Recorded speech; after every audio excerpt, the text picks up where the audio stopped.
Hi friends, என்னுடைய 2 பசங்களும் சரிங்களா பார்க் இன்றைக்கி கூப்பிட்டு வந்தோம். இவங்கள பாருங்கள் எவ்வளோ ஜாலியாக இருக்காங்கன்னு. இது என்னுடைய பொண்ணு ஆதியா, இது என்னுடைய பையன் தானிஷ். பாருங்கள் எவ்வளோ சந்தோஷமாக இருக்காங்க இன்றைக்கி பார்க் கூப்பிட்டு வர பார்த்து. பொறுமையாக வாங்க, பொறுமையாக சரிங்களா, அப்படி சிரிக்கக்கூடாது. பொறுமையாக இங்கே பாருங்கள். ஸ்டாப். எவ்வளோ சந்தோஷமாக இருக்கும் அவங்க அக்கா கூட எவ்வளோ ஜாலியாக இருக்காங்க பாருங்கள். என்ன சாமி சொல்லுங்கள்.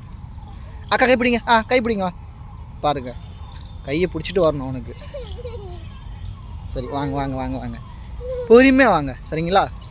இது வந்து நாங்கள் டெல்லியில் இருக்கோம் சரிங்களா. டெல்லியில் இருக்கிற பார்க் இது பார்த்துக்குங்க. இது சும்மா அங்கே வந்து ரொம்ப குளிர் சரிங்களா, அதனால் கொஞ்சம் வீட்டிலேருந்து பசங்களை வெளியே கூப்பிட்டு வந்தேன் பார்க்குக்கு. வாங்க நில்லுங்க. தானிஷ் இங்கே பாருங்க. தானிஷ்